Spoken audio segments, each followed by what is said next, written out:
Sebentar Pak, belum absen Pak. Gimana? Ada yang nggak bisa absen? Udah, oke. Ya, kita mulai ya. Bismillahirrahmanirrahim. Assalamualaikum warahmatullahi wabarakatuh. Selamat sore. Seperti yang saya sampaikan, ini mungkin kuliah terakhir saya. Kuliah terakhir di geodesi. Jadi, sambil, sorry, kelihatan video ini. Ya, sambil menyelesaikan beberapa persiapan, mungkin seharusnya kuliah ini saya berikan modul gitu, cuma sayangnya saya nggak sempat. Jadi ini kemarin kalian nanyakan bahan, nanti bahannya saya share dulu di sini. Tak tulis di chat aja. Ya, kemudian rekaman kuliah ada di YouTube saya. Nanti tak bikinin playlist, kemudian saya masukkan juga di sini ya. Kalau nanti ada yang butuh slide dan lain-lain, nanti silakan disampaikan langsung ke saya. Ya, jadi untuk kuliah ini minggu depan nanti teman-teman udah sama Pak Heri, tadi yang seperti yang saya sampaikan. Dan seharusnya ini juga sifatnya nanti teknis. Jadi saya harusnya ngajari teman-teman betul-betul tentang apa itu geoportal dan detail geoportal itu seperti apa ya. Seharusnya mata kuliah ini ada praktikumnya. Saya maunya seperti itu. Hanya waktunya nggak cukup ya. Dan ya sekarang pun dengan waktu yang mungkin maksimal 1,5 jam atau 2 jam saya harus menyampaikan tentang aspek teknis maupun aspek non teknis dari apa itu sebenarnya geoportal. Dan ini cukup besar ya, skopnya cukup panjang. Jadi nanti saya hutang kepada kalian, saya sedang menyiapkan modul khususnya untuk instalasi GeoNode, ya nanti silakan kalian ikuti. Insya Allah mungkin malam ini saya selesaikan, jadi nanti kalian tunggu di sini, nanti ada informasi modul begitu tentang apa itu geoportal dan bagaimana cara instalasinya. Nah nanti silakan kalau ada pertanyaan langsung kalian nyoba di luar jam kuliah ini. Kemudian nanti kalian sampaikan kesulitannya apa, nanti saya bantu. Karena jujur aja nanti kita lihat ya secara teknis instalasinya ini sangat ya panjang ya, sangat panjang dan nggak gampang. Teman-teman harus paham beberapa konsep yang mungkin belum diajarkan, apalagi buat yang belum ngambil sip web ya. Ada kontainerisasi ya, kemudian kalian harus paham Linux dan lain sebagainya. Yang ini nggak cukup kalau hanya satu pertemuan. Jadi untuk materi ini nanti saya akan demokan sebentar saja, ya sebentar saja tentang bagaimana cara menginstal GeoNode. Kemudian kalian tunggu modulnya dan nanti silakan dipraktekkan. Kalau ada kesulitan saya silakan dikontak. Meskipun minggu depan udah bukan jatah saya untuk ngajar. Nah sebelum masuk ke sana saya akan sampaikan dulu tentang teorinya. Jadi mohon bersabar. Slide-nya agak panjang, mudah-mudahan saya bisa nggak lama ya. Nah, saya akan jelaskan dulu tentang apa itu geoportal dan kenapa kita perlu geoportal. Ya Pak Mustiar, monggo. Kenapa kita perlu geoportal dan teknisnya seperti apa sih kita menyusun dan menggunakan geoportal nantinya. Sebelum kita lanjutkan, ada pertanyaan dari teman-teman. Minggu lalu saya minta teman-teman untuk nyoba GeoServer. Apakah sudah paham apa itu GeoServer ya, kemudian fungsinya buat apa ya, kenapa kita harus nyemplungkan data spasial ke situ misalnya. Ada pertanyaan? Silakan, saya nggak bikin slide itu kelamaan, langsung aja. Monggo. Nggak ada? Oke, kalau nggak ada saya lanjutkan. Pertanyaannya boleh chat, boleh direct message juga, monggo. Slide-nya udah kelihatan ya? Sudah, Pak. Ya, jadi Kartoview itu adalah GeoNode. Nanti saya sampaikan. Ya, jadi di pembahasan kali ini kita akan membicarakan tentang apa itu geoportal ya, sesuatu yang dalam mungkin hampir 1 dekade terakhir ini jadi sangat booming sekali itu, sampai tiap kabupaten kota bahkan sampai level desa aja pas saya pengen bikin geoportal. Hampir tiap bulan itu ada pertanyaan, misalnya di Kabupaten A, Kabupaten B, itu saya pengen bikin geoportal seperti apa. Ya, datang ke kampus, ke PPIDS, itu nanya tentang ini. Jadi ini adalah sesuatu yang benar-benar sangat kalau dibilang dari sisi teknisnya ya sangat teknis sekali. Kalian harus membangun sebuah geoportal, bukan cuma WebGIS biasa ya. Jadi kemarin saya singgung sekilas ada perbedaan besar antara WebGIS dengan geoportal, nanti kita bahas lebih jauh. Dan yang kedua ini juga dari sisi prinsip, dari sisi filosofis. Sebenarnya geoportal itu apa sih? Apakah setiap orang itu butuh? Jangan-jangan hanya karena hype aja ya, hanya karena ngikut tren ya. Apa istilahnya? FOMO ya, fear of missing out ya, takut ketinggalan. Ya, kemudian masing-masing kabupaten kota instansi kemudian ikut rame-rame install bikin geoportal meskipun nggak ada isinya. Nah, jadi kenapa sih kita perlu geoportal? Ada nanti contohnya, saya jelaskan nanti arsitektur sistemnya sekaligus cara nginstalnya dan juga secara administratif seperti apa. Jadi ini cukup panjang slide-nya, mudah-mudahan kalian sabar. Kalau yang nggak sabar bisa live kuliah, saya monggo aja gitu. Nanti saya share rekamannya, insya Allah di YouTube. Oke, jadi pertama kenapa kita butuh SDI? Ini dari OGC 2004 kalau nggak salah, bahwa kemarin kita bahas ya, ternyata di tiap ini saya ada satu slide yang saya kelewat. Jadi alasan kenapa kita perlu sebuah koordinasi ya antar instansi itu sebenarnya adalah ini, karena bahwa tiap instansi pemerintah itu 90% katanya BIG 90% proses bisnis yang ada di tiap instansi itu berkaitan dengan data geospasial, ya, data dan informasi geospasial. Jadi mau yang paling aneh sekalipun ya, misalnya ekonomi misalnya, itu ternyata juga ada aspek geospasialnya. Ya, ada aspek geospasialnya, proses bisnisnya ada geospasialnya. Mereka pasti punya data geospasial. Dan data ini kalau di-share itu akan jadi sangat berharga. Nah, sehingga dari apa yang kita bahas di pertemuan pertama kemarin, bahwa karena ada banyak data spasial yang dimiliki oleh masing-masing instansi, maka kita perlu satu organisasi yang terstruktur. Ya, kooperatif data provider atau istilahnya wali data. Masing-masing pemilik data ini ya di-share datanya, sehingga ketika nanti data ini di-share akan bisa mengurangi biaya, cost efisien.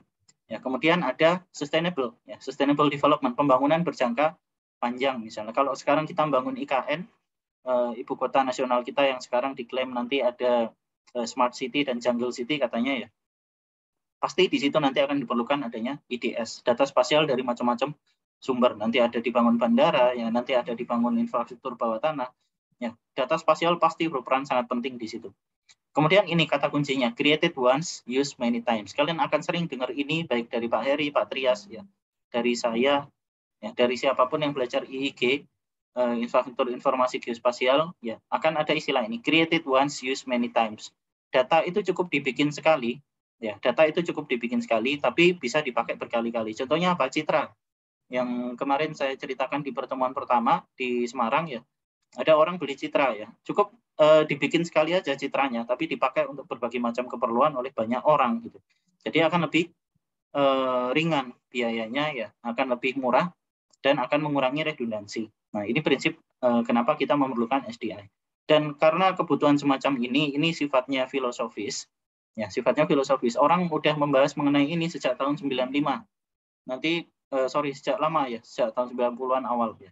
Dan Indonesia termasuk salah satu negara yang di tahun 95, nanti Pak Heri mungkin akan cerita ya, risetnya dari Meter, tahun 95 itu Indonesia itu masuk satu dari 25 negara di dunia yang menjadi pelopor IDS. Sedikit, satu dari 25 yang menjadi pelopor IDS. Tetapi sayangnya prinsipnya belum benar-benar berjalan sampai 2011. Ya, jadi apa itu geoportal sebenarnya? Kalau kita cari berdasarkan definisi, saya ngambil dua, satu yang komersial, satu yang gratisan, OGC. Ya, dua-duanya nyebutkan ini adalah satu portal, ya, geoportal, namanya aja portal gitu kan. Portal itu bisa apa? Portal itu bisa mencari, ya, bisa menemukan. Bedanya mencari sama menemukan, wah. Kalau mencari itu berarti prosesnya, ya, menemukan itu berarti dapat datanya.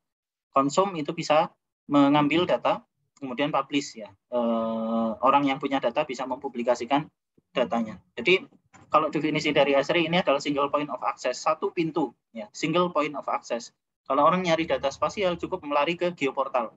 Orang butuh data cukup nyari ke geoportal.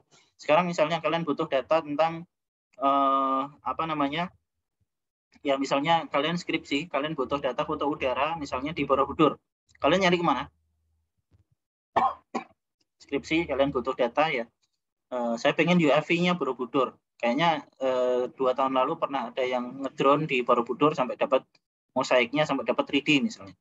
Nah, kalian nyarinya kemana? Mungkin kalian nanya ke Borobudur gitu ya, ke apa BKSD, ke BSD ya. Apa namanya? BCB ya, Balai ya itulah pokoknya, saya lupa.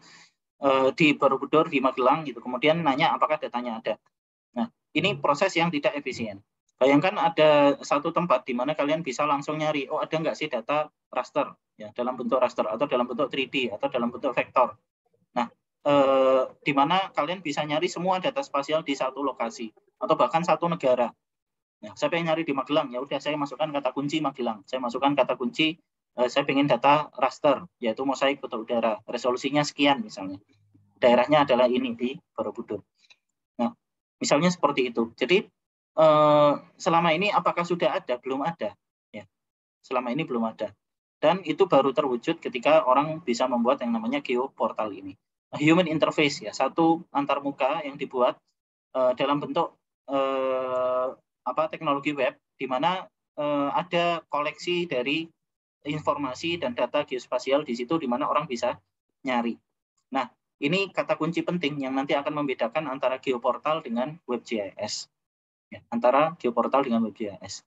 Satu kata kunci di sini yang perlu saya garis bawahi adalah ini. Regardless of the location, format, or structure of the data structure, data source. Jadi, nggak peduli apapun lokasinya di mana, format datanya seperti apa ya dari si wali data, kemudian struktur datanya apa. Ya, apakah dia raster, apakah dia vektor, apakah dia formatnya TIFF, apakah AutoCAD, DXF, apakah SHP. Ya, orang tetap bisa nyari. Nah, ini kata kuncinya. Orang bisa nyari apapun data yang akan ingin dipresentasikan oleh si pemilik data. Ya, ini kata kuncinya. Jadi ketika geoportal ini kemudian dibuat, orang akan bisa mencari semua jenis data spasial ya dengan memperhatikan prinsip FAIR yang kita bahas di pertemuan pertama, findable, accessible, interoperable, dan reusable tadi. Created once, used many times. Cukup dibikin sekali, kemudian bisa diakses. Nah, selanjutnya ini yang nanti akan membedakan antara geoportal dengan WebGIS. Nah, geoportal menurut definisi OGC, ini yang waktu itu saya sampaikan sampai debat dosen lain, bukan di kampus kita ya, di kampus yang lain. Di satu pihak beliaunya menyampaikan WebGIS dengan geoportal itu sama. Ya. Saya bilang enggak, definisi OGC geoportal itu seperti ini. Ada 4 fungsi minimal ya dari sebuah geoportal. Yang pertama adalah fungsi portal. Portal itu apa sih? Portal itu pencarian. Nanti saya berikan contohnya.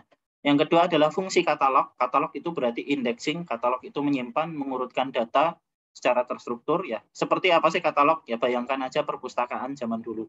Kalau kalian pernah ke perpustakaan zaman dulu atau mungkin ke perpus UGM, di situ ada lemari isinya kertas kecil-kecil itu yang isinya adalah keterangan masing-masing buku. Nah, itu namanya katalog. Kemudian ada istilahnya portrayal. Ya, portrayal ini adalah bagaimana data ini kemudian disajikan. Nah, inilah WebGIS-nya gitu. Portrayal inilah WebGIS-nya. Jadi kalau kita ngomong antara geoportal dengan WebGIS, geoportal dan WebGIS itu jelas berbeda. Karena apa? Karena WebGIS itu hanya bagian dari sebuah geoportal. Silahkan nanti portrayal ini penampakan, apa istilah? Penampilan data geospasial. Jadi datanya mau ditampilkan di WebGIS dalam bentuk 2 dimensi, 3 dimensi, mau dianalisis, mau ditampilkan saja query, monggo saja. Tapi ini adalah salah satu fungsi dari geoportal. Tidak disebut geoportal kalau dia nggak ada fungsi pencarian data. Tidak disebut geoportal kalau dia nggak ada fungsi katalog. Ya, kemudian yang terakhir adalah fungsi data service. Data service itu apa? Ini yang kemarin kalian pelajari minggu lalu, yaitu dengan menggunakan apa? GeoServer. Ya, jadi GeoServer fungsinya data service itu adalah agar data yang tadinya macam-macam sumbernya, begitu masuk ke data service ini kemudian dia bisa memiliki sebuah format yang terstandar yang bisa dipanggil dari for trial service ya. Kemudian kita bisa melakukan pencarian, di mana pencarian itu nanti menggunakan data yang diperoleh dari katalog service. Nah, ini semua digunakan melalui teknologi internet. Jadi hanya disebut geoportal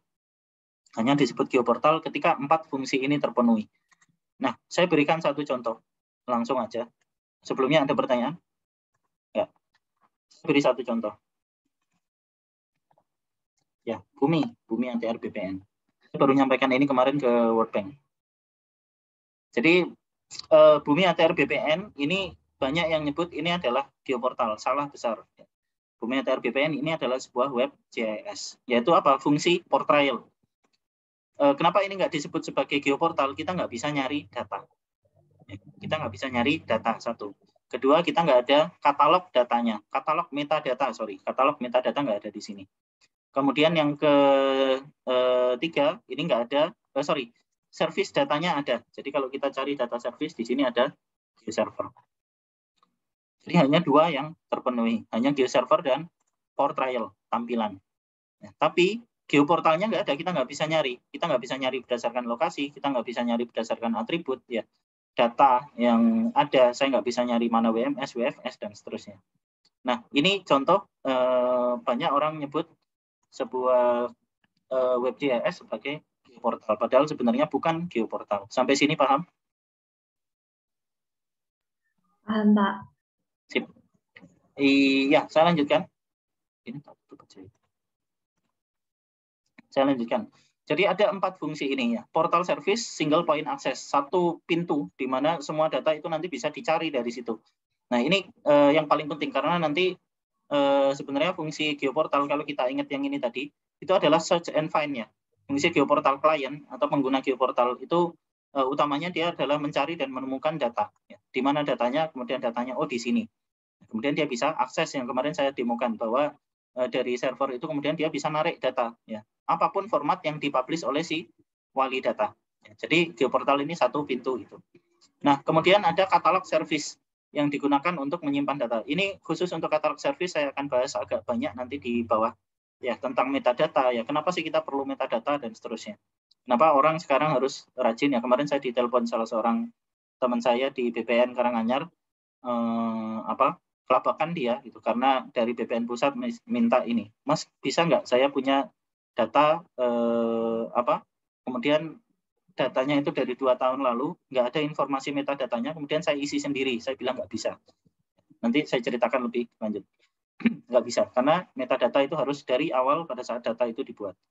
Nah, kemudian portrayal service untuk memproses, untuk WebGIS ya. Kalau misalnya kita menampilkan sebuah data-data yang kita panggil dari geoportal, dari server data spasial, kemudian kita munculkan di satu tampilan, orang bisa query, orang bisa menganalisis ya. WebGIS, overlay, dan lain-lain, ini portrayal service, dan yang terakhir adalah data service. Di mana data, ya apapun sumbernya, apapun formatnya, ketika dipublikasi ke dalam sebuah geoportal, dia menjadi mengikuti prinsip interoperabilitas. Ya, bisa digunakan oleh siapapun, ya regardless, ya apapun software yang mereka gunakan untuk membuka. Jadi nggak ada standarisasi, nggak ada ketentuan dia harus pakai software apa. Ya, ada standar yang diikuti. Nah, makanya kemarin saya bilang bahwa Esri ini bukan standar ya, karena kita harus pakai softwarenya Esri untuk mengambil datanya misalnya. Sorry, saya nyebut merek, nggak maksud. Oke, yang pertama adalah fungsi pencarian. Nah, pencarian itu apa? Ini adalah analogi yang paling simpel. Misalnya kita ketikkan di Lazada buku, ya kita lihat di sebelah kiri. Ya, kalau orang mau nyari buku di Lazada atau di Tokopedia atau yang lain, saya kayaknya sekarang lebih sering di Topet ya. Ketika kita nyari buku ya mungkin ada hal-hal yang terkait dengan kategori buku apa sih, komik kah atau novel kah ya, atau ya apa yang lain gitu. Kemudian warnanya apa ya, layanan itu apa, tebelnya berapa misalnya, kemudian bukunya misalnya tokonya dan lain-lain. Jadi fungsi portal itu adalah memfasilitasi pencarian. Ingat ya, yang jualan buku ini nggak cuma satu. Lazada itu nggak punya buku, betul kan? Nggak punya buku sendiri, ya, nggak punya barang mereka sendiri. Mereka hanya memfasilitasi orang untuk mencari, benar nggak? Mereka mempertemukan antara user, orang yang butuh sesuatu, Lazada, Topet gitu ya. Dan penjual. Ya, penjual nanti bisa bikin akun. Kemudian ketika orang searching sesuatu di Topet misalnya atau di Lazada, maka informasi yang mereka cari akan bisa ditemukan, ya kan? Akan bisa ditemukan. Kemudian mereka kita ya misalnya kita klien, kita pengen beli apa misalnya dari Topet, kita beli laptop misalnya. Nah, nanti ada spek laptopnya yang kita inginkan seperti apa. Nah, itu sebenarnya fungsi pencarian. Nah, bayangkan dengan Bumi ATR BPN tadi, apakah ada fungsi pencarian semacam itu? Nggak ada. Ya, artinya apa? Kalau ini adalah data geospasial, maka kita bisa membuka sebuah fungsi geoportal. Ingat di minggu pertama, minggu kedua kemarin, atau minggu pertama ya, saya lupa. Saya jelaskan tentang keistimewaan data spasial. Data spasial itu punya sistem proyeksi, ya, kemudian punya atribut, punya topologi, macam-macam. Jadi misalnya gini, saya pengen nyari data jaringan sungai yang ada di Jogja, ya, yang ada di Jogja, yang sungai itu melewati ya atau bersampingan dengan Fakultas Teknik. Saya nggak tahu nama sungainya misalnya. Saya pengen nyari sungai yang ada di sekitar Fakultas Teknik UGM yang panjangnya sekian misalnya, ya, kemudian lebarnya sekian dan seterusnya. Ini adalah atribut-atribut geospasial. Ya, lokasinya di sini, ya. Kemudian misalnya, saya butuh datanya itu paling nggak 5 tahun terakhir misalnya, yang diperoleh dari foto udara karena saya butuh resolusi tinggi. Nah, ini fungsi kebutuhan dari orang yang menggunakan data, ya.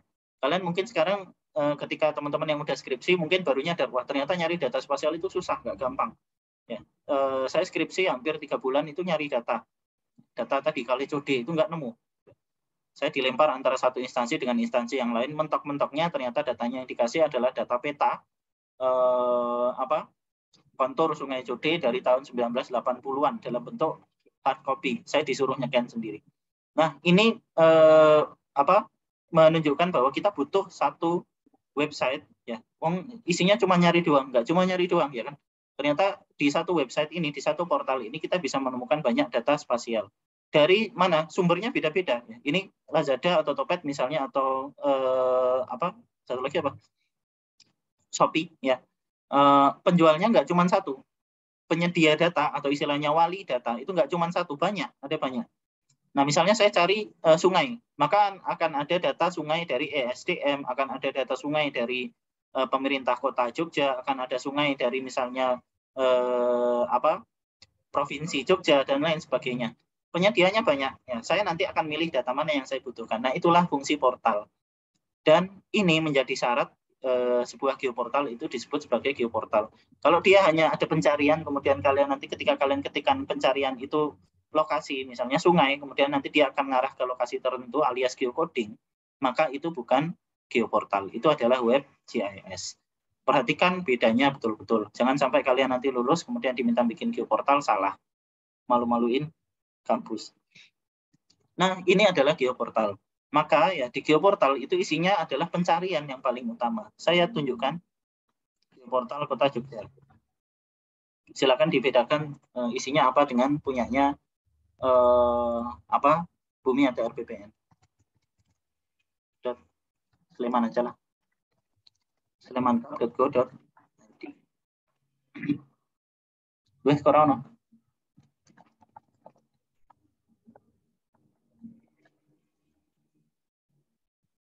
Oke, ini geoportal Provinsi DIY. Kita coba lihat datanya. Nah, isinya adalah pencarian. Ya, jadi cari di sini ini bukan hanya sekedar untuk mencari sembarangan saja. Fungsi pencariannya apa? Kita bisa filter berdasarkan teks. Teks ini apa sih? Misalnya saya pengen nyari irigasi. Nah, langsung ketemu layer yang kita cari. Kemudian kata kunci, misalnya ada keyword yang kita masukkan. Kemudian ada tipenya, apakah dia vektor atau raster. Kategori ini bisa kita bikin, apakah dia boundary, batas wilayah, apakah dia farming, apakah dia health, misalnya layer yang terkait dengan kesehatan, ya kan? Kemudian kita bisa nyari penanggung jawabnya siapa yang publish. Ternyata cuma Bapeda, yang lain nggak publish data. Ya. Di instansi yang lain nggak mempublish data di sini. Kemudian grup, ada kelompok datanya apa, dibuatnya kapan, ya, wilayahnya, dan cakupan area. Nah, lihat, ini adalah satu fitur penting saya coret-coret. Pencarian berdasarkan lokasi Itu adalah salah satu fitur paling penting dalam sebuah geoportal. Jadi kita bisa nyari cakupan areanya di mana. Ini menunjukkan bahwa datanya adalah data spasial. Jadi misalnya saya pengen nyari daerahnya di Jogja saja. Ya, daerahnya di Jogja. Udah, maka nanti layer yang muncul itu hanya layer yang ada di daerah Jogja saja. Nah, inilah geoportal. Sampai sini bisa dipahami ya. Artinya apa? Pencarian ya, kemudian query dan lain-lain itu semuanya berdasarkan atas atribut atau kelengkapan atau keistimewaan data spasial yang waktu itu saya sampaikan di minggu pertama. Data spasial itu spesial ya, ada lokasinya, ada sistem proyeksi ya. Jadi ketika saya nge-zoom ke sini harusnya data yang muncul hanya data yang sesuai dengan lokasi itu saja. Otomatis. Nah, inilah geoportal. Sampai di sini bisa dipahami? Ya, Pak. Ya, saya akan sering-sering nanya karena jujur aja dan mungkin ini kuliah saya agak lama ya. Sorry. Jujur aja banyak yang belum paham. Jadi ketika nggak cuma kalian maksud saya, maksudnya yang udah berpengalaman pun bahkan mungkin yang setiap hari urusannya dengan geoportal itu nggak paham bahwa ternyata geoportal itu perlu ada ininya, gitu. Karena ini pembeda antara satu geoportal dengan WebGIS. Ya, penting banget. Nah, itu adalah fungsi pencarian. Kemudian ya seperti ini, tadi udah saya demokan. Kemudian ada fungsi katalog. Secara khusus saya akan bahas tentang katalog nanti. Jadi tadi ya, kenapa kok saya bisa nyari berdasarkan kata kunci? Saya nyari berdasarkan kata kunci irigasi misalnya. Iya kalau layernya ada kata-kata irigasi, siapa tahu layernya judulnya adalah pengairan. Ya, layernya pengairan. Ya, saya nggak bisa nyari berdasarkan judul dong. Nah artinya apa? Ada sesuatu yang harus dilengkapi. Ya, ketika kita mempublish si data itu, saya demokan lagi. Ada sesuatu yang harus dilengkapi oleh orang yang mempublish, yaitu apa? Bapeda DIY. Bapeda DIY dalam hal ini adalah pemilik data, ya, wali data. Tadi kalau orang jualan berarti ini tokonya, ya. Ini adalah barang yang dijual. Ketika kita mengupload data ke sini, ada sesuatu yang harus kita lengkapi, yaitu apa? Metadata. Metadata itu apa sih? Ini kita lihat detail metadatanya. Ada judul, ada abstrak.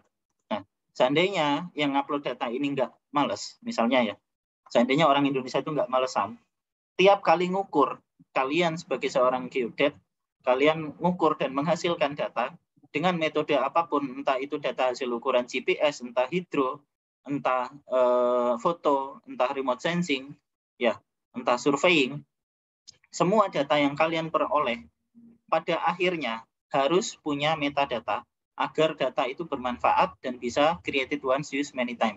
Jadi kesimpulannya gini, semua yang kalian pelajari di hal-hal tadi itu di hidro, ya, di GNSS, di surveying, di foto, di remote sensing, ya, ujungnya adalah di ini, ya, di IIG ini, infrastruktur informasi geospasial. Karena apa? Kalian harus paham cara ngisi metadata. Karena kalau enggak, data kalian nggak akan bisa dipakai oleh orang lain. Ada proyek, kalian diminta ngukur. Ya, misalnya saya 2011 saya saya ngukur survei profil manjang melintang di Bojonegoro misalnya. Datanya apakah masih ada? Ada. Ya, dalam bentuk apa? SHP. Tapi apakah ada metadatanya? Nggak ada. Ya, kemarin saya sampaikan kenapa kita butuh metadata. Kalau kalian hanya dapat SHP, kalian nggak tahu kan skalanya berapa, ya kan? Skalanya berapa? Nggak tahu. Ya. Skalanya ya pokoknya kira-kira segitu. Kan? Kalau kita nggak punya peta cetaknya, kita nggak tahu skalanya.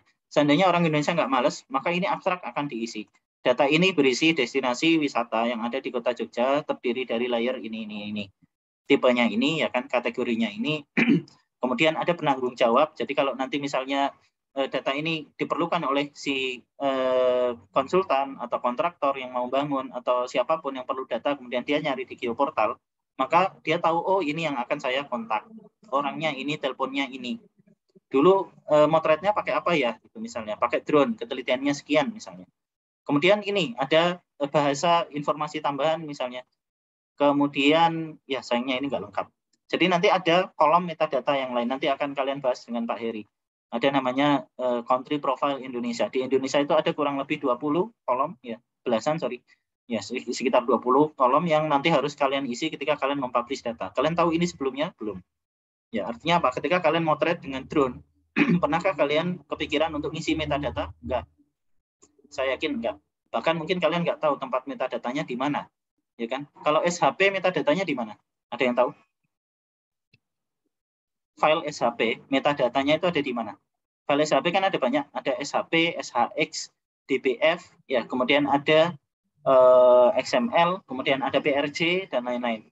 6 file SHP. SHP itu metadatanya di mana? Ada yang tahu? Tak tes. Siapa ini? Oh. Siapa mau jawab? Nggak tahu, Pak. Masuk. Fari tahu nggak? Lupa Pak yang mana Pak. Tapi ya filenya lebih dari itu, ada 6. Ya. Masih, ini udah dijawab Askal, betul. Pakainya XML. Jadi XML itulah metadata. Nah, jadi kalau saya punya SHP nggak ya? Proyek saya yang ada SHP-nya di mana sih? Sebentar ya, sorry, saya tunjukkan aja. Ini proyek di desa saya nih. Nah, ini misalnya. Ada CPG, ada DBF. DBF itu isinya adalah atribut. Jadi kalau kalian cuma butuh atributnya, ini aja buka pakai Excel. Isinya atribut. PRJ itu adalah file proyeksinya. Kalau nggak percaya kita buka. Nah, definisi sistem proyeksinya. Yang ini seringkali hilang. Jadi kalau di copy kemudian ini hilang, maka layernya akan harus kalian define projection. GMD ini dari QGIS, SHP ini geometrinya, SHX ini adalah indexing. Indexing itu memungkinkan ketika kalian nyari data, ya pencarian kolom-kolomnya, ya, baris-barisnya, maka dia akan bisa dicari dengan cepat. Indexing. CPG, DBF. Nggak ada XML-nya. Iya, karena XML itu bukan wajib di SHP. Jadi XML itu nggak wajib. Kalau ada XML di sini, ya maka kita bisa ngisi metadatanya di situ. Isinya adalah kolom-kolom. Ya, makasih Askal. Jadi tadi sampai mana? Oh ya, metadata itu memastikan bahwa data yang ketika mau kita tukarkan, ya kemarin kan syaratnya created once, used many times atau FAIR itu, findable, accessible, interoperable, reusable. Kemarin saya nyampaikan tentang pentingnya metadata di situ ya. Satu geometrinya, ya kan dengan data service, dengan geoserver di sisi lain metadatanya. Nah, metadata itu yang di sini. Kumpulan metadata disebut sebagai katalog. Ya, katalog metadata dan ada standarnya. Jadi katalog metadata itu standarnya nanti kalian bahas dengan Pak Heri, ada ISO 19119 ya untuk format encoding XML-nya. Jadi XML-nya itu nanti ada formatnya apa aja kolom-kolomnya. Nah, kalau tiap negara itu beda-beda. Indonesia itu mengadopsi ISO 19119, kolom-kolom yang kita pakai ini. Nah, itu namanya country profile. Nanti semua orang yang menghasilkan data geospasial di Indonesia wajib untuk ngisi metadata. Yang tahu siapa? Sayangnya sampai sekarang kita belum banyak yang paham. Ya, jadi ya wis metadata data digital banyak beredar di luar sana. Kita nggak tahu sumbernya apa, ngukurnya pakai apa, kemudian tahun kapan ya ini diperoleh. Jangan-jangan wah ini kayaknya ini tahun 2011 karena KPFT belum dirobohin. Hanya nebak-nebak saja. Jadi kita nggak tahu dengan pasti datanya kapan. Padahal kalau kita mau menggunakan data ya created once, used many times, datanya reusable, informasinya harus lengkap. Nah, ini metadata. Jadi yang tadi disebut di SHP ada XML itu adalah file semacam ini. Ya, semacam ini. Saya nggak menyebut seperti ini, nggak semacam ini. Nah, syarat sebuah geoportal itu punya katalog metadata. Sekarang kita lihat punyanya Jogja Prof tadi. Tadi saya bilang Bumi ATR BPN nggak ada. Memang nggak ada. Jadi kita nggak bisa nyari katalog metadatanya. Nah, kalau di sini, inilah katalog metadata. CSW. CSW itu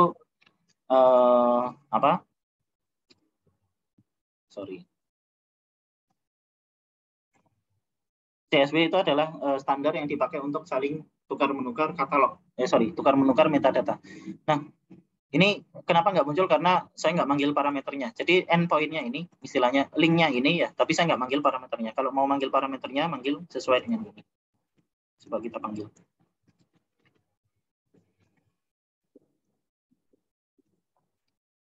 Nah, ini adalah katalog metadata. Katalog, ya namanya katalog itu adalah kumpulan. Isinya apa? Isinya adalah semua keterangan mengenai data-data yang ada di dalamnya. Termasuk kolom-kolom yang nanti apa saja yang ada di situ. Karena saya request-nya get capabilities. Bukan request isinya. Saya lupa isinya CSW itu manggilnya apa. Jadi nanti di sini ada keterangannya, isinya apa saja ya. Kemudian saya pengen nyari berdasarkan bounding box, saya nyari berdasarkan geometrinya ya, dan lain sebagainya. Gunanya untuk apa? Kalian bisa panggil link ini, kemudian kalian panggil di QGIS, maka kalian akan bisa munculkan seluruh isi dari geoportal ini. Ya, seluruh isi dari geoportal ini. Saya nggak akan demokan, nggak cukup waktu nih. Nanti kapan-kapan aja kalau kalian mau bahas di luar kuliah. Nah, jadi ini adalah katalog metadata. Isinya adalah kumpulan dari data-data. Nanti saya jelaskan lagi. Kemudian fungsi yang lain adalah portrayal atau viewer. Nah, inilah WebGIS-nya. Jadi kalau misalnya kita punya geoportal, kemudian kemarin ya, saya kan manggil data dari geoportal Sleman ke QGIS saya. Bayangkan kalau misalnya saya nggak manggil ke QGIS, tapi saya manggil ke website saya. Beri contoh lain. Ini, Karangsari. Nah, Karangsari ini yang dibuat Sandi, ya data yang ada di belakang layar ini ngambil dari GeoServer, ya, ngambil dari GeoServer. Seandainya data ini manggil dari sebuah geoportal, ya, maka ini adalah sebuah WebGIS. Ini hanya fungsi tampilannya saja. Atau kalau di geoportal kita lihat fungsi WebGIS-nya itu di. Jadi ini meskipun linknya judulnya geoportal, ini bukan geoportal, ini WebGIS. Nanti contoh yang buruknya. WebGIS-nya di mana? WebGIS-nya ada di sini. Nah, misalnya, sorry, langsung buka ini aja.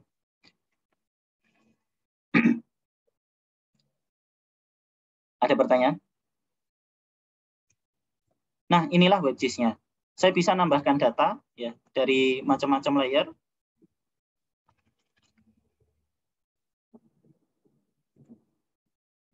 Saya bisa nampilkan. Ada atributnya, ya. Atributnya bisa saya buka, kemudian datanya saya buka, saya bisa query, saya bisa lakukan analisis spasial kalau saya mau. Ya, ini adalah bagian dari geoportal. Jadi WebGIS itu adalah bagian dari geoportal. Nanti kalau kalian membahas Kartoview yang tadi ditanyakan Arinda, Kartoview itu nanti ada aplikasinya, ada apps. Yang apps itu masing-masing adalah sebuah WebGIS. Kalian bisa nampilkan 3D, kalian bisa nampilkan macam-macam dan seterusnya. Nah, inilah WebGIS-nya. Kemudian saya lanjutkan aja. Kemudian sampai sini paham? Ya, ini fungsinya. Jadi kita bisa nampilkan base map, kita bisa nampilkan sidebar, ya, pencarian dan lain sebagainya. Jadi map viewer itu hanya salah satu fungsi dari geoportal. Ya, menampilkan data, mengoverlay data dari berbagai sumber, termasuk menambahkan data dari server luar. Ya, jadi saya punya geoportal Sleman, kemudian ada data yang ternyata nggak masuk di geoportal Sleman, misalnya punya SDM pusat, ya, data jaringan jalan misalnya. Saya perlu manggil dari situ, maka itu juga bisa saya munculkan di map viewer. Ya, saya kumpulkan jadi satu. Nah, itu bukan geoportal, itu adalah salah satu fungsi geoportal. Ya, bedakan antara WebGIS dengan geoportal. Nah, kemudian ada layanan data. Layanan data kemarin kita bahas mengenai WFS dan WMS. Jadi, salah satu bagian dari geoportal itu adalah kemampuan untuk interoperabilitaskan data dari berbagai macam sumber ke dalam sesuatu yang interoperable.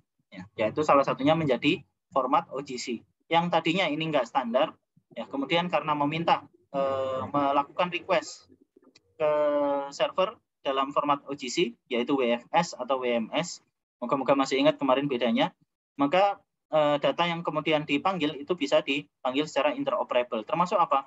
Bisa dimunculkan di map viewer tadi itu. Ya, kalau seandainya datanya nggak ada layanan data ini, ya, data service atau geospatial server data, maka data ini nggak bisa dipanggil. Nah, ini yang memastikan bahwa data ini interoperable yang ada di GeoServer ini. Di link yang tadi saya berikan 2 buah buku. Yang satu adalah pengantar GeoServer, yang kedua Advanced GeoServer, karena jantung dari sebuah geoportal itu ini. Geoportal nggak akan jalan kalau nggak ada GeoServer. Sehingga, server data spasial, nggak cuma GeoServer. Nggak ada server data spasial, maka kalian perlu belajar ini agak dalam. Nah, itulah yang memungkinkan kita bisa mendownload data-data ini. Kemarin saya sampaikan, kalau image ini berarti formatnya WMS, data ini berarti formatnya WFS. Ya, image ini hanya gambar, hanya tampilan sebagai background, data ini benar-benar kita dapat geometrinya, atribut, dan lain sebagainya. Nah, jadi ya intinya isi dari sebuah geoportal itu adalah ke 4 hal ini plus basis data, spasial, karena basis data spasial secara otomatis menjadi bagian dari semua ini. Bisa dipahami, ada portal pencarian, ya, server data spasial, katalog metadata, dan map viewer. Sip.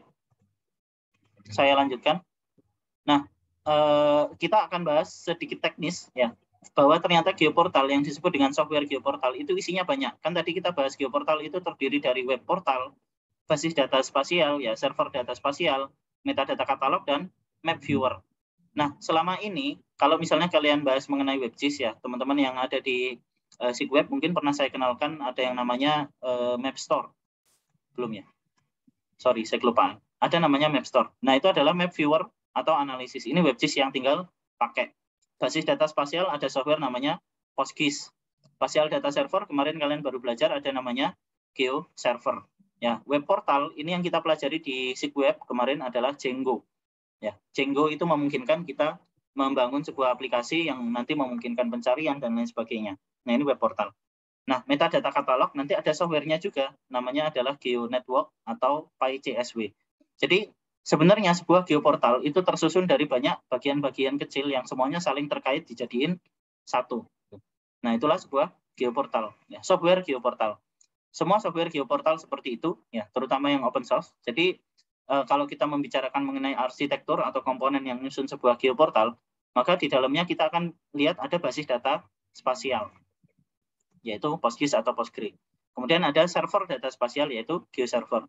Ada katalog metadata, yaitu GeoNetwork, dan ada portal, yaitu Django, yang kita pelajari di SIGWeb. Kemudian ada fungsi untuk menampilkan WebGIS-nya. Ya, di sini ada OpenLayer. Nah, semuanya ini adalah satu paket yang disebut dengan nama software GeoNet. Ya, ini arsitektur yang lama, sekarang mereka nggak lagi pakai GeoNetwork. Pakainya PyCSW. Jadi, kumpulan software-software ini digabungkan jadi satu melalui standar, ya, melalui standar OGC. Ya, komunikasinya melalui standar OGC. Ini juga standar OGC, ini juga standar OGC, ya. Ya, ini adalah komunikasi basis data yang semuanya ini kemudian menyusun sebuah software yang disebut GeoNet yang tadi saya buka punyanya Sleman atau provinsi Jogja. Nah, jadi isinya GeoNet itu adalah semua software-software ini. Sehingga ketika kalian mau install GeoNet, kalian juga harus paham mengenai semua komponen ini. Apa itu PostGIS, ya? Gimana cara nyeting basis datanya? Ada yang belum ngambil basis data spasial, Ngacung? Kalau basis data semua ada, ya, kan wajib. Tapi kalau basis data spasial sudah ada yang belum? Belum. Belum, Pak. Oke. Saya nggak tahu semester ini atau semester depan. Saran saya ngambil. Jadi basis data, waktu kita bahas mengenai basis data, saya nggak tahu saya ngajar kalian nggak ya.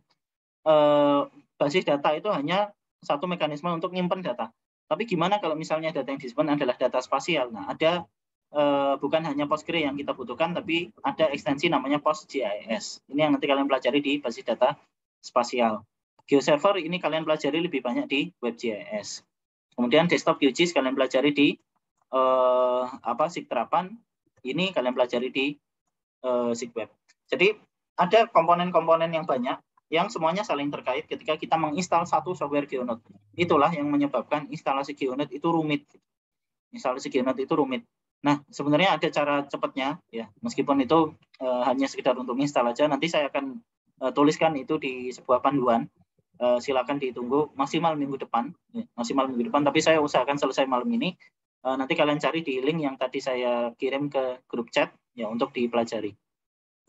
Oke, jadi sekarang kita bahas. Tadi saya nyebutkan satu aplikasi geoportal yang disebut dengan nama GeoNet. Ini adalah salah satu yang paling terkenal dan ya menurut saya cukup recommended karena fungsi-fungsinya cukup lengkap, ya, cukup lengkap dan cukup mudah digunakan. Meskipun nginstalnya amit-amit gitu, susah. Nah, selain GeoNet nanti ada software lain. Contohnya Palapa. Kalau namanya nggak asing, ini adalah salah satu software buatan anak bangsa. Software yang dibikin oleh orang Indonesia sendiri, ya, yang dijadikan sebagai geoportal resmi punya Indonesia, yang sekarang sedang dibangun versi ketiganya, ya, versi terbaru menggunakan microservice, ya, mungkin akan dirilis mungkin akhir tahun ini mudah-mudahan, yang nanti kalian akan ketemu ini kalau kalian nanti masuk ke BIG. Kemudian ada Kartuview, ada Oscari, GeoNetwork, ya, dan lain sebagainya. Jadi yang saya sebutkan itu adalah yang open source. Kenapa? Karena semua ini, ya, semua yang ada di sini, ini mengadopsi standar interoperabilitas dari OGC. Ya, yang kemarin kita bahas, OGC. Artinya apa? Artinya ketika kita nyemplungkan data ke sini, maka udah bisa dipastikan bahwa data ini akan bisa dibuka secara internasional. Apapun softwarenya. Beda kalau misalnya kalian nanti pakai ini, Portal for ArcGIS. Meskipun mereka juga sebenarnya support OGC, tapi fungsinya tidak aktif secara default. Jadi kalian harus aktifkan sendiri di settingannya. Dan biasanya nggak diaktifin. Ya, jadi yang saya sarankan untuk teman-teman pelajari, kalau kalian bahas geoportal itu adalah GeoNet. Ya, atau Palapa. Ya, atau Palapa versi yang baru. Oke, nah kalau beberapa di kita banyak juga instansi yang beli lisensi ini yang cukup mahal. Kalau kalian nyari kemudian nanti dapatnya yang REST API, nah itu artinya mereka pakai ArcGIS. Ya, ini Palapa yang dibuat oleh si BIG, BIG. Saya nggak akan contohkan ini karena instalasinya juga jauh lebih rumit dibandingkan dengan GeoNet. Ya, belum ada cara simpelnya. Kemudian ini contoh Palapa. Ini contoh Kartuview. Ya, jadi nanti saya bahas ya. Kartuview sebenarnya adalah bungkus untuk GeoNet. Jadi di sini misalnya saya bahas GeoNet, ya sebelahnya Kartuview. GeoNet ini adalah satu software yang di dalamnya tadi tersusun dari banyak aplikasi. Nah, Kartuview ini bungkus GeoNet. Jadi sebenarnya di dalam Kartuview ada GeoNet. Ya, sama aja kalian mau install GeoNet atau Kartuview. Kenapa kemarin saya sebutkan Kartuview? Karena dia punya installer di Windows. Ya, meskipun installernya ada bug-nya saya temukan, ya, yang kemudian bikin dia nggak bisa dipakai. Jadi saya tetap merekomendasikan lebih enak pakai GeoNet daripada pakai Kartuview. Ya, karena komunitasnya lebih besar di GeoNet dibandingkan Kartuview. Oke, kemudian ini arsitekturnya. Saya kemarin udah bahas ini, jadi saya skip aja. Intinya sekarang GeoNet itu seperti ini. Dia terdiri dari banyak sekali komponen. Yang komponen besarnya adalah di belakang layar adalah GeoServer. Ya, komponen besarnya adalah GeoServer. Jadi dia mampu melakukan pencarian, ya tadi mampu mengindeks data spasial. Kita bisa manggil WMS-nya yang minggu lalu saya demokan. Kita manggil ke QGIS, ya kan, WMS, WFS. Nah itu karena ada GeoServer di dalamnya. Sip. Nah ini saya skip aja. Ada pertanyaan? Intinya komponen GeoNet itu adalah komponen-komponen yang tadi saya sampaikan di awal. Ya, komponen geoportal. Ada katalog metadata, ada antarmuka untuk menampilkan petanya. Kemudian ada server data spasial untuk layanan data, ya, data service tadi, basis data spasial, dan juga komponen lain yang melengkapi sebuah WebGIS. Ya, menjadi sebuah portal di mana orang bisa mencari data. Nah, ini detail teknisnya. Ya, detail teknisnya, sayangnya saya nggak punya waktu untuk membahas, ya. Saya pengen sekali membahas mengenai ini apa itu MVP, ya, nggak cukup waktunya. Ya, kalau kata orang Perancis, je n'ai pas le temps, ya, nggak ada waktu, ya, nggak ada waktu tersisa. Jadi ini contohnya, ya, Bumi ATR BPN, ini adalah map viewer saja, ya, dan ini sifatnya eksternal. Jadi kalau tadi, ya, GeoNet itu pakai istilahnya map store untuk antarmuka ini. Ya, GeoNet sekarang pakai MapStore, jadi nggak lagi pakai GeoExplorer. Ini lama, ini udah diganti sekarang. Namanya MapStore. Yang kalian lihat tadi yang saya demokan di peta, nah, Map Viewer itu adalah MapStore. Nah, kita bisa pakai Map Viewer eksternal. Ya, kita bisa bongkar pasang komponen ini sesuka kita. Kita nyusun geoportal sendiri dengan komponen yang kita mau juga bisa. Ya, makanya jadilah Palapa itu, ya, disusun sendiri. Nah, ini juga bisa kita gunakan Map Viewer eksternal. Nah, sekarang penggunaannya, saya cepat saja. Jadi, fungsi geoportal nasional itu adalah untuk pintu masuk utama. Ya, ada nanti namanya simpul jaringan, ada penghubung simpul jaringan, yaitu BIG. Ya, masing-masing simpul jaringan itu punya data sebagai wali data, ya, atau custodian sebagai wali data. Mereka mempublikasi data, mereka mengisi metadata, ya, dan seterusnya. Kemudian metadata inilah yang nanti di tiap simpul jaringan. Contoh simpul jaringan itu apa? Ya, tadi yang kemarin kalian nanya desa, ya, kabupaten. Desa itu perlu punya geoportal nggak? Nah, pertanyaannya apakah desa itu simpul jaringan atau bukan? Ya, apakah dia perlu mempublikasi misalnya desanya sangat luas? Ya, boleh-boleh saja. Ya, boleh-boleh saja. Sebenarnya saya ada satu slide lagi tentang proses bisnis geoportal di Indonesia, tapi waktunya nggak cukup. Nanti kalian pelajari aja di Drive. Ya, jadi misalnya kabupaten atau provinsi Jogja. Nah, provinsi Jogja itu punya data, ya, dari Bapeda itu kan punya data-data terkait dengan tata ruang, terkait dengan data irigasi dan lain sebagainya tadi yang kita lihat di geoportal untuk publikasi yang ada di provinsi Jogja. Nah, mereka adalah sebuah simpul jaringan. Maka mereka punya geoportal di mana pengguna nanti bisa mencari. BTW ini saya lupa menyebutkan kredit. Gambar ini dibuat oleh Pak Trias. Lupa saya tulis. Gambar ini dibuat oleh Pak Trias, nanti saya dimarahi lagi. Nah, penggunanya itu ada 3 macam. Ada user biasa. User biasa seperti saya tadi. Saya membuka data, nyari, kemudian ketika ketemu saya nyari WMS-nya, saya panggil di QGIS. Nah, itu user biasa. Kemudian ada administrator. Administrator yang ngatur. Jadi kalau misalnya saya mau membuat sebuah sistem, saya nggak nginstal, ya saya hanya menggunakan mengatur user ini nanti bisa akses apa, ya saya hanya membagi data ini ke kelompok tertentu misalnya, maka itu diatur oleh administrator. Nah, yang terakhir adalah developer yang bikin geoportal. Kalian masuk ke sini. Ya, di mata kuliah ini saya pengennya kalian minimal itu level 2 ini, administrator dan developer. Kenapa? Karena developer atau analis inilah yang nanti tugasnya membangun geoportal. Jadi kalian nanti yang nginstalin geoportal di kabupaten kota seluruh Indonesia dan juga instansi-instansi yang ada di seluruh Indonesia. Itu kewajiban kalian.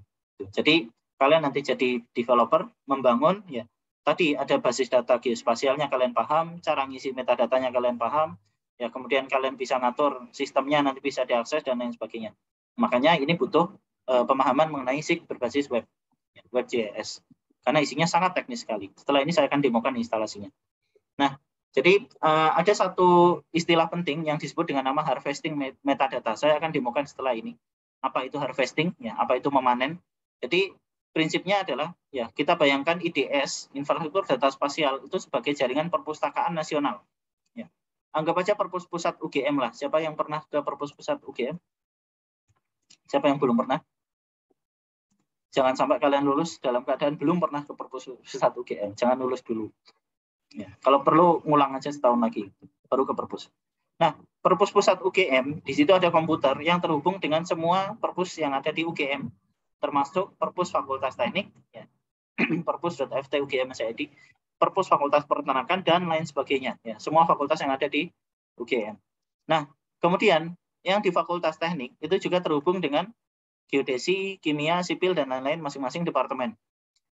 Masing-masing departemen. Sekarang gini, saya berkunjung ke perpus pusat UGM. Saya pengen nyari buku tentang X misalnya, tentang fisika, ya, umum lah, tentang fisika. Nah, saya ngetikkan di komputer perpus pusat UGM.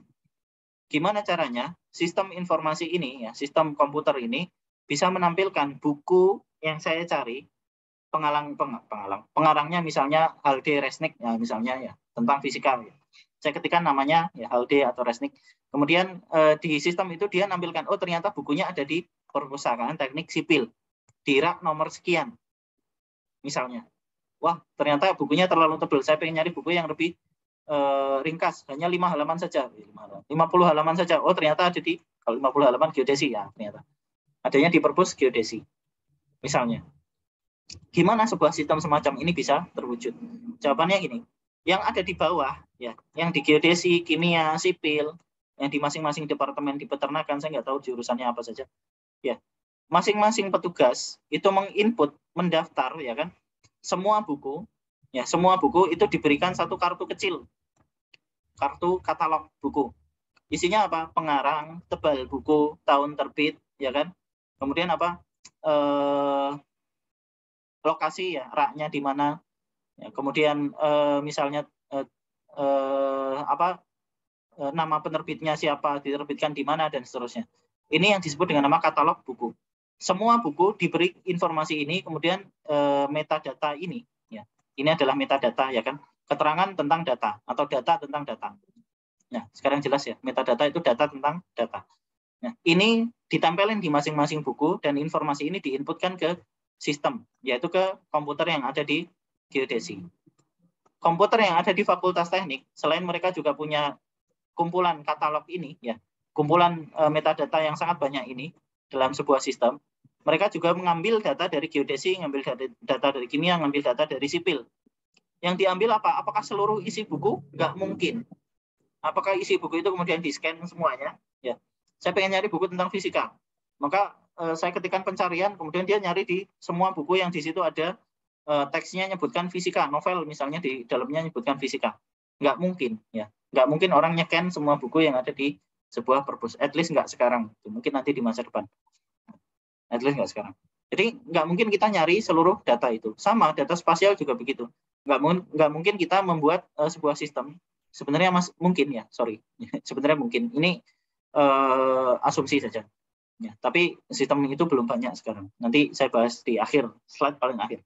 Ya, jadi untuk sekarang ya jarang orang yang kemudian akan bisa mencari ya, seluruh informasi yang ada di data, ya sistemnya seperti apa. Maka informasi itu diekstrak menjadi sebuah metadata, dikumpulkan. Ya, kumpulan metadata ini disebut sebagai katalog. Katalog inilah yang memungkinkan orang di masing-masing level untuk nyari data. Ya.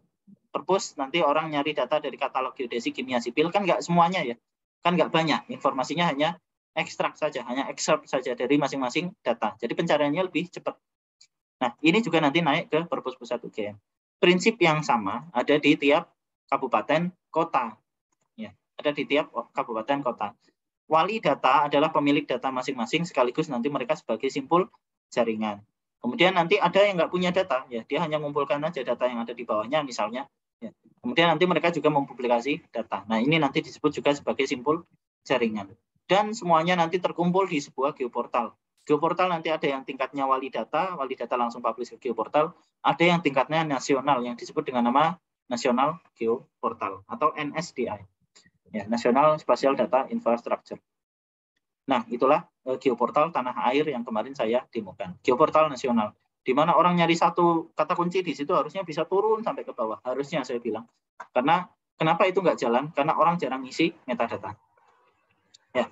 Kenapa sebuah sistem yang sudah dibangun dengan baik, yang memungkinkan orang melakukan pencarian, sistem informasinya benar, tapi metadatanya nggak ada isinya.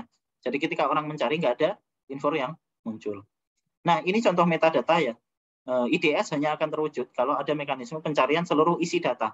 Entah dengan metadata, entah memang benar-benar seluruh datanya dicari. Entah seluruh datanya dicari. Bayangkan orang mau nyari nama desa di seluruh Indonesia, nama desanya apa. Kemudian geometrinya di mana. Ya, tentu akan sangat berat sekali sistem yang semacam itu dulu. Ya, tapi sekarang itu mungkin. Jadi orang ngisi keterangan-keterangan ini. Nah, contohnya begini. Dari Distaru Kota Jogja, kemudian dikumpulkan ke geoportal Kota Jogja, ada geoportal Kabupaten Sleman, ya, ada WebGIS Citaru di Kota Jogja. Kemudian semuanya di-harvest, istilahnya. Ini yang tadi saya sebut, di-harvest, dipanen oleh geonode atau geoportal yang ada di provinsi. Coba lihat, dari kabupaten dipanen oleh provinsi. Kabupaten dipanen oleh provinsi, kabupaten dipanen oleh provinsi. Ada kabupaten lain dipanen oleh INA Geoportal atau Geoportal Pusat. Punya DIY dipanen atau diharvest oleh INA Geoportal, kabupaten lain diharvest. Jadi yang dipanen apa? Metadatanya saja. CSW ini adalah standar UGC. Ya, standar UGC untuk pertukaran metadata. Jadi yang dipanen dari level paling rendah sampai yang paling atas itu hanya metadata saja. Bayangkan kalau metadatanya nggak ada isinya. Maka sistem yang sebaik apapun nggak akan bisa berjalan. Sampai sini paham? Paham ya? Nah, ini slide terakhir yang tadi saya sampaikan. Ya, makasih. Ini slide terakhir yang tadi saya bilang, ya, bahwa SDI itu dibangun sebelum kita paham bahwa internet itu bisa macam-macam. Ya, theory of SDI developed before we learn what was possible with the internet. Ya, ternyata sekarang internet itu luar biasa. Ada big data, ya kan, kita bisa ngolah data dalam jumlah yang besar. Ya, bahkan tadi yang saya sampaikan, ya, meskipun datanya sangat besar, data spasial, ya, data seluruh desa di Indonesia, misalnya kita sajikan di geoportal, kemudian kita sajikan di satu portal, orang mencari dengan kata kunci tertentu. Dulu itu nggak bisa. Orang nggak bisa mengindeks data dalam jumlah yang sangat besar, pencarian semacam itu. Sekarang bisa. Sekarang bisa. Ada berbagai macam prinsip, ya, yang kemudian berkembang bahwa SDI, ya, infrastruktur data spasial itu nggak lagi cukup. Ya, jadi sekarang namanya adalah IIG, infrastruktur informasi geospasial. Jadi bukan hanya data, sekarang Geoportal udah nampilkan dalam bentuk informasi karena datanya udah langsung bisa diolah. Nah, ternyata IIG pun kemudian berkembang nggak cukup. Ya. Jadi sekarang ada yang disebut dengan nama GKI, Geospatial Knowledge Infrastructure. Ini yang nanti akan kalian hadapi ketika lulus. Kemarin saya baru update status di IG. Ya, saya nggak boleh ngajari kalian masa lalu, saya harus ngajari kalian masa depan. Nanti kalian akan ketemu dengan ini, yang disebut dengan nama Geospatial Knowledge Infrastructure. Komputasinya nanti bukan di server, komputasinya nanti di HP kalian masing-masing, yang disebut dengan nama ubiquitous computing. Jadi data spasial nanti akan sangat mudah sekali disebarkan dari manapun, ya. Dan tadi 90% data adalah data spasial. Itu nanti akan kalian jumpai betul-betul ketika kalian lulus. Ya, mark my words lah, temenan, beneran. Ini karena saya lagi di rumah. Ya, jadi data geospasial itu nanti akan tersusun, ya, semuanya saling terkait atau yang disebut dengan nama link data. Ya. Ahlinya Pak Trias ini, link data, dan semuanya nanti akan bisa saling terhubung dan semuanya benar-benar bisa dianalisis. Ya, itu adalah prinsip dari IDS. Sebelum saya demokan sedikit tentang GeoNote, ada pertanyaan? Perlu saya demokan nggak cara install GeoNote? Kalau nggak, saya tutup aja. Nanti saya munculkan di panduan aja, saya buatin panduan. Perlu, Pak. Oh, perlu. Ya, oke lah. Sip. Kalau gitu saya demokan sedikit ya. Jadi saya akan sampaikan tentang apa itu GeoNote. Mudah-mudahan kalian bersabar. Apa itu GeoNote? Ya, tadi sudah saya contohkan GeoNote seperti apa dan cara nginstalnya seperti apa. Oke. Sebelumnya ada yang belum absen, silakan absen.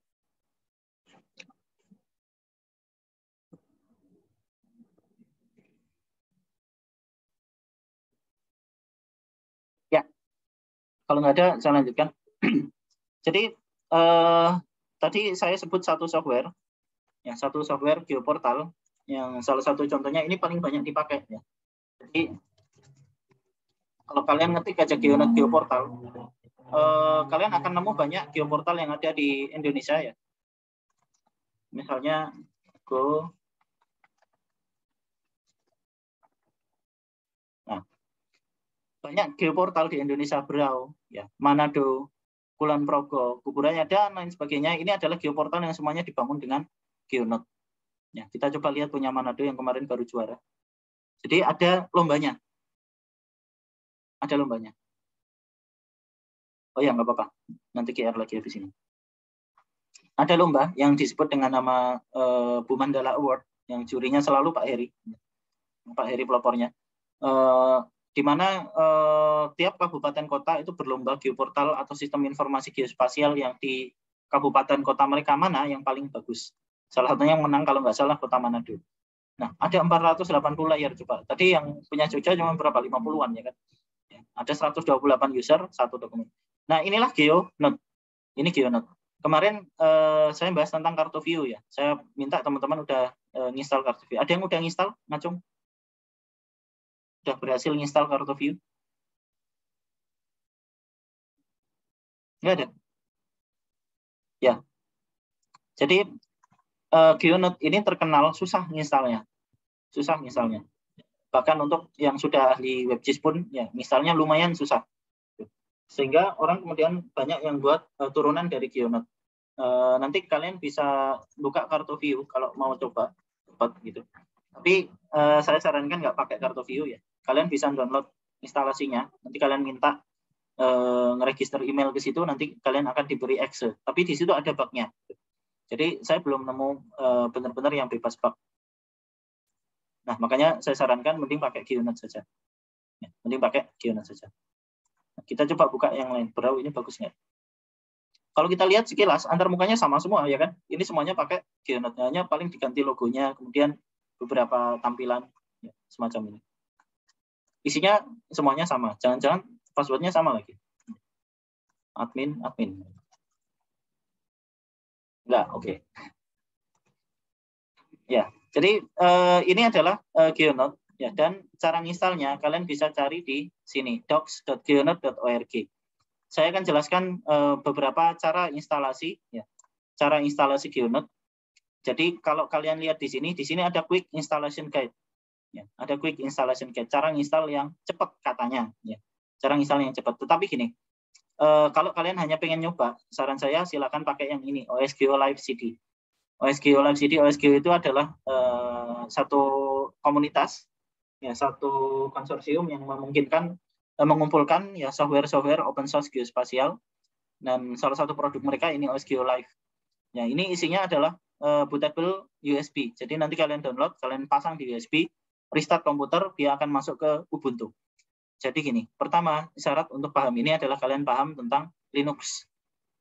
Kalian harus paham Linux, karena nanti di dalamnya isinya adalah tentang Linux. Nah, saya sarankan untuk instalasi, kalian ikut yang ini, install via Docker. Ya, install via Docker. Jadi, kalian perlu paham apa itu kontainer. Ya, kalian perlu paham apa itu, makanya ini saya bilang panjang sekali ini, kalau mau dibahas. Kalian perlu paham apa itu kontainer, ya. Kemudian kalian perlu paham tentang bagaimana cara melakukan composing ya dari masing-masing kontainer. Ini secara prinsip mungkin waktunya cukup panjang kalau kalian mau belajar ini sendiri, tapi secara praktek simple. Jadi di sini ada tadi saya buka yang ini ya, advanced installation. Kemudian yang Docker. Nanti silakan, video ini yang kemarin 2 minggu lalu sudah saya upload ke YouTube. Yang ini juga nanti akan saya upload ke YouTube. Nah, jadi semacam ini, kalian perlu install Docker ke Ubuntu. Ya. Kemudian kalian deploy, ya ini yang paling simpel. Kalian deploy ke Ubuntu-nya. Nah, kalau saya pakai Windows gimana? Kalau saya pakai Windows gimana? Nah, Windows itu sekarang, khususnya ini yang saya pakai sekarang Windows 11 dan juga Windows 10, itu sudah punya yang disebut dengan nama WSL. WSL. WSL itu adalah Ubuntu di dalam Linux. Linux di dalam Windows. Saya pernah buat panduannya, panduan instalasinya. Jadi di buku panduan ini yang dulu saya buat untuk KSDM itu ada salah satunya adalah cara untuk menginstal WSL ke dalam sistem operasi. Saya lupa di mana. Mungkin di sini. Harusnya ini kalian pelajari di pemrograman komputer tentang Linux.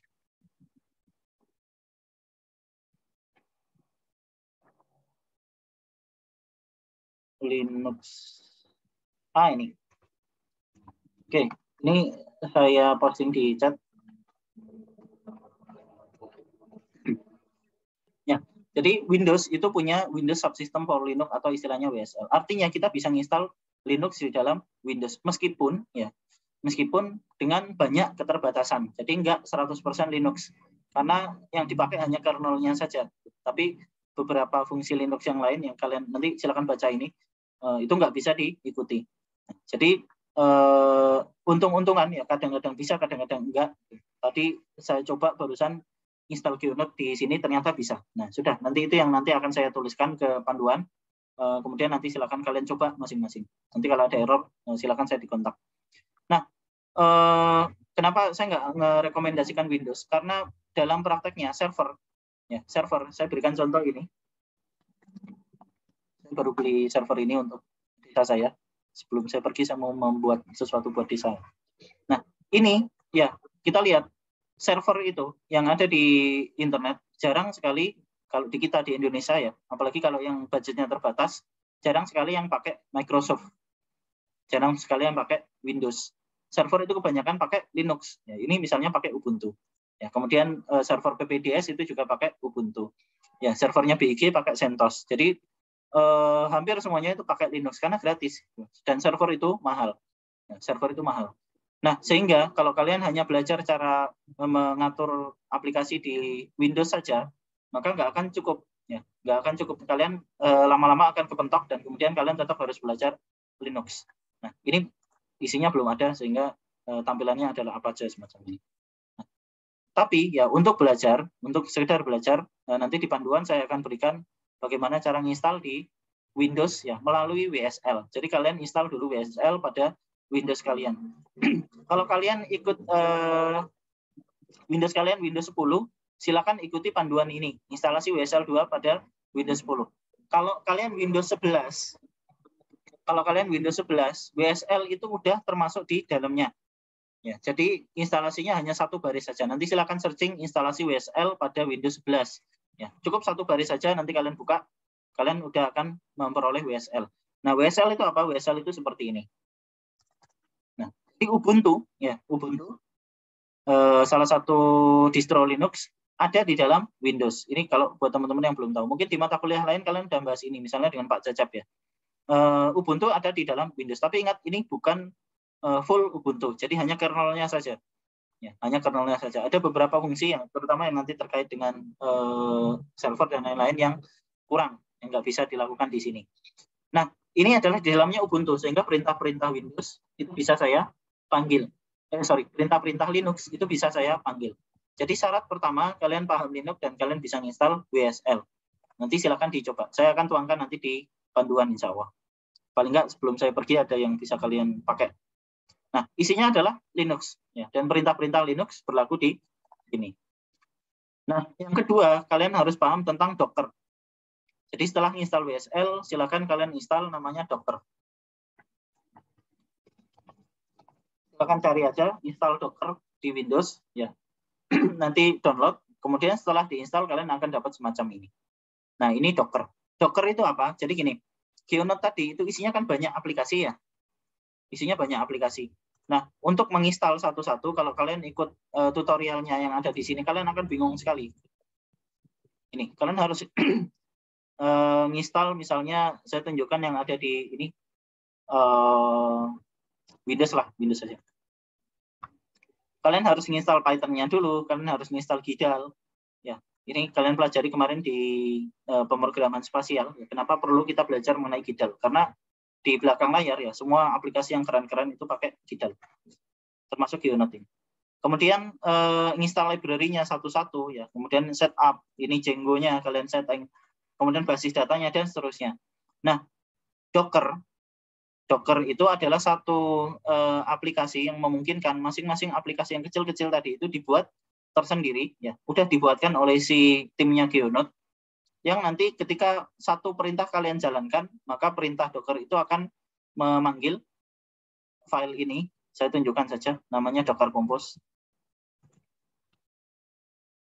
Ya, ini udah dibuatin oleh tim GeoNote, di mana ketika satu perintah itu nanti dipanggil, maka kalian akan bisa memanggil semua langkah instalasi ini yang sudah dibuatkan oleh tim GeoNote. Jadi kalian nggak perlu nginstal satu persatu. Nah, kalau tadi saya bilang kenapa nginstalnya susah, ya ini hanya pengantarnya saja. Karena nanti ada pengaturan-pengaturan lain yang harus kalian lakukan. Oke, selanjutnya. Jadi kalian perlu, yang kedua adalah menginstal Docker Desktop untuk Windows. Karena saya yakin sebagian besar kalian pakai Docker. Kalian install Docker Desktop sampai nanti Docker-nya berjalan semacam ini, kemudian sudah.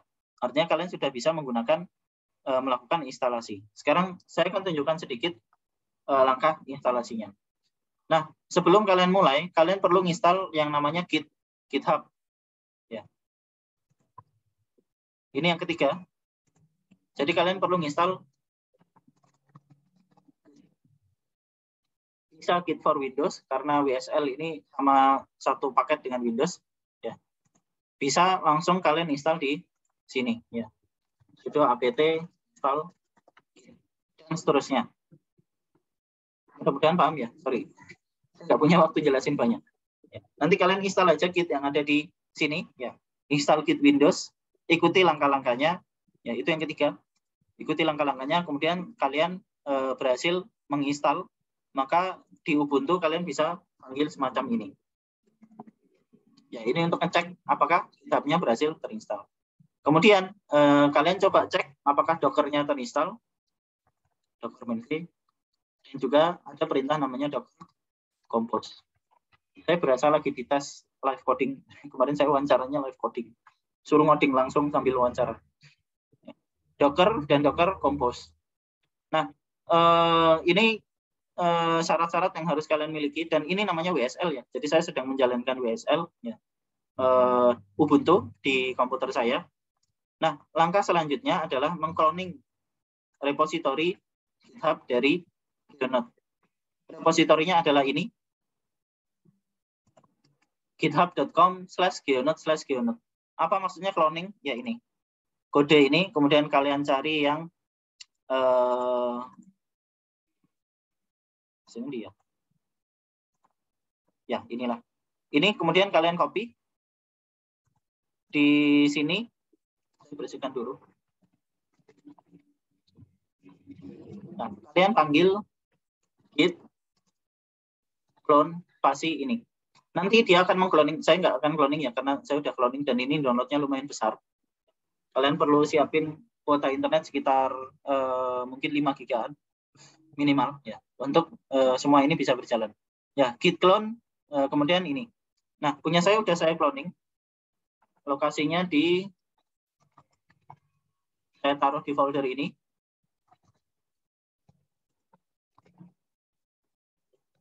Oops, kok enggak ada.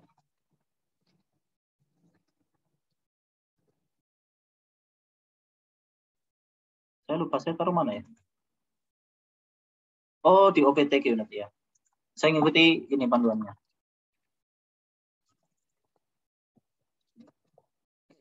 Jadi buat sebuah folder di Linux, bukan di Windows ya. Buat sebuah folder di Linux, namanya OPT unit.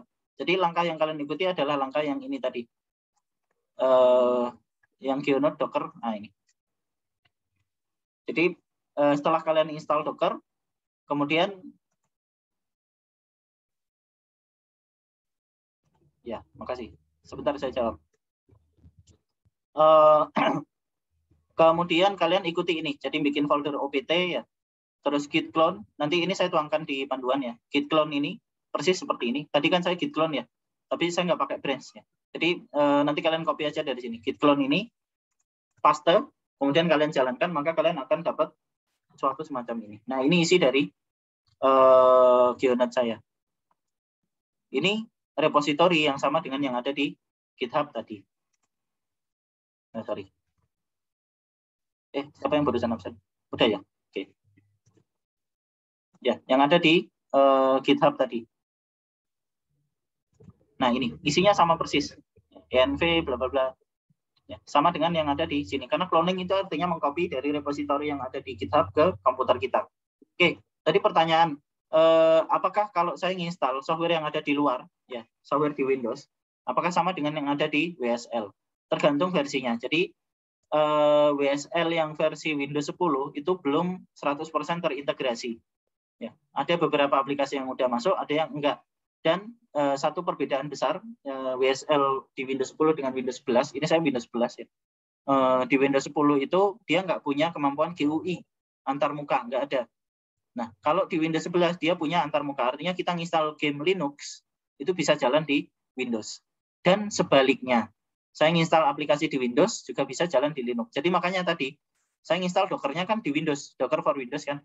Saya nggak nginstal Docker di Ubuntu. Ya, tapi saya bisa tetap manggil Docker di Ubuntu-nya. Nah, udah jadi satu. Ya, nanti di Docker-nya kalian atur ini. Ada pengaturan untuk menggunakan WSL 2. Tapi kalau di Windows 11 ini default. Ya.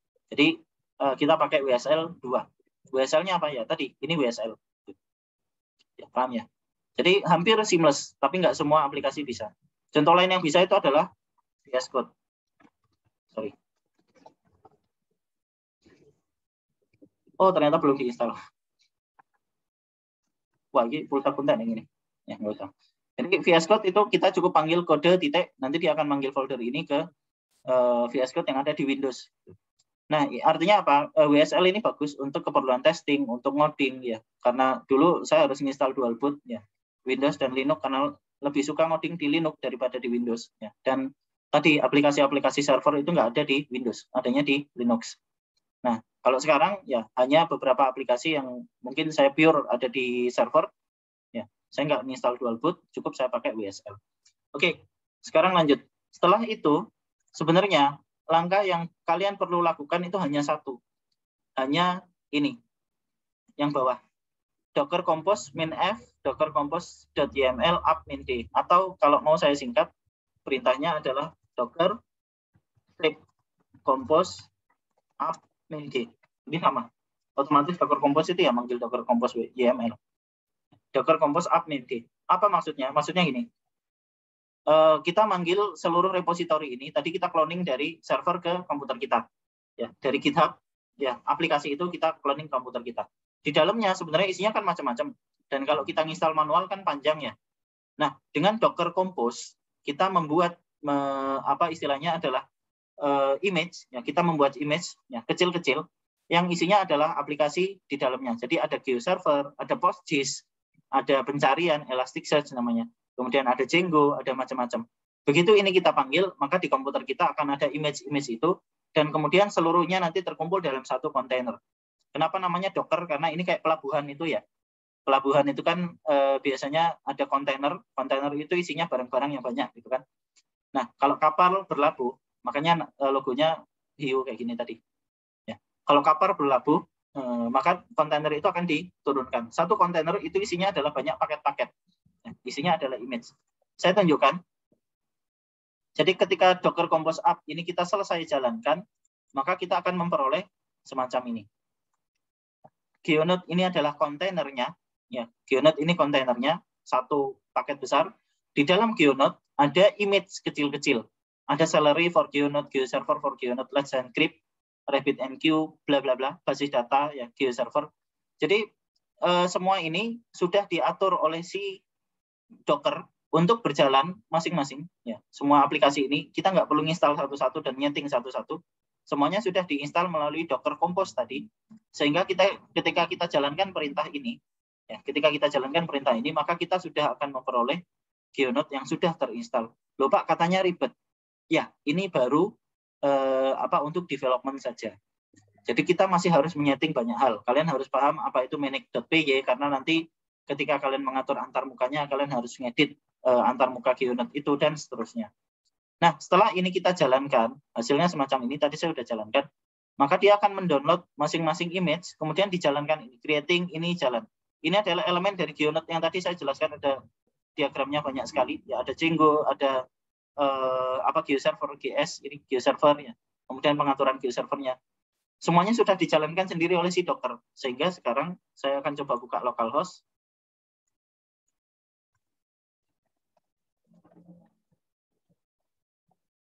Nah, saya punya GeoNode. Inilah GeoNode yang sudah terinstall di WSL saya. Kok bisa dibuka di Windows? Sama. Kan tadi seamless saya bilang. Antara Ubuntu dengan Windows-nya. Jadi cara installnya hanya semacam itu. Kalau kalian memang hanya pengen nyoba saja. Tapi kalau customisasi, kalian bikin macam-macam, ya kalian tetap harus paham cara instalasinya. Kalian paham apa itu Django dan seterusnya. Sampai sini paham? Paham, Pak. Oke. Sip. Jadi sebenarnya langkahnya hanya itu saja. Ya, kita memanfaatkan Docker Compose. Ya, itu yang ada di file Docker Compose.yml ini yang sudah dibuatkan oleh tim developernya GeoNode. Kita panggil, maka kemudian kita akan punya Docker. Ya, kita akan punya Docker, ya, yaitu kumpulan aplikasi kecil-kecil yang sudah dibuatkan dan kemudian jalan di belakang layar sehingga kita bisa mengakses GeoNode-nya. Nah, itu kurang lebih ya. Nanti silakan kalian coba sendiri. Dan mungkin saya demokan sedikit, saya logout dulu dari aplikasi ini. Ini adalah GeoNode, hasil instalasi, sedikit aja ya, sorry. Udah jam 5 soalnya. Hasil instalasi dari GeoPortal. Kalau kalian login, nanti kalian bisa pakai username dan password admin. Ya, saya akan demokan apa itu harvesting atau panen. Ya, harvesting atau panen. Jadi di menu ini ketika kita menjadi seorang administrator, tadi kan saya jelaskan ada 3 kelas pengguna. Developer itu yang install, jadi kalian yang install. Kemudian biasanya developer sekaligus admin ya. Atau biasanya kalau kalian udah menginstalkan buat orang, kalian ajari adminnya cara mendaftarkan layer. Nah, layer itu bisa diupload, misalnya kita punya SHP ya. Kalian mengukur kemudian punya SHP diupload di sini. Nah, bisa juga kalau misalnya kalian di provinsi, kalian mau ngambil dari kabupaten. Nah, berarti istilahnya apa? Kalian melakukan harvesting. Nah, GeoNode itu mekanisme harvestingnya adalah dengan cara semacam ini, add remote service. Jadi saya mendaftarkan sebuah service baru. Nah, saya coba contohkan, ini datanya masih kosong, belum ada isinya. Saya buka GeoPortal Sleman kali ya. Siapa tahu ada isinya. Portal Sleman Cup Go ID. Ini pakai QNode. Ya, ini pakai QNode. Saya panggil di server saya. Ada nggak? Nah, ini. Paste aja linknya di sini. Kemudian kita coba create. WMS, oke. Caranya gimana ya? Kok saya malah lupa. Ya, kalau nggak kita cari yang ini aja, WMS aja.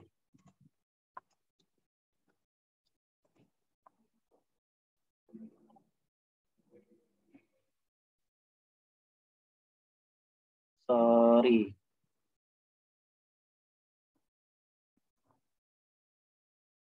Oh, ini.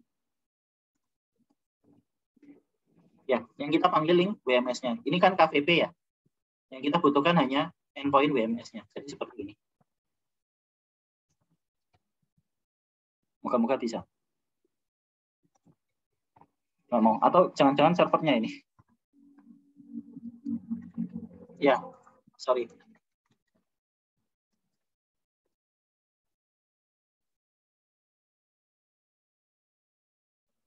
Bisa.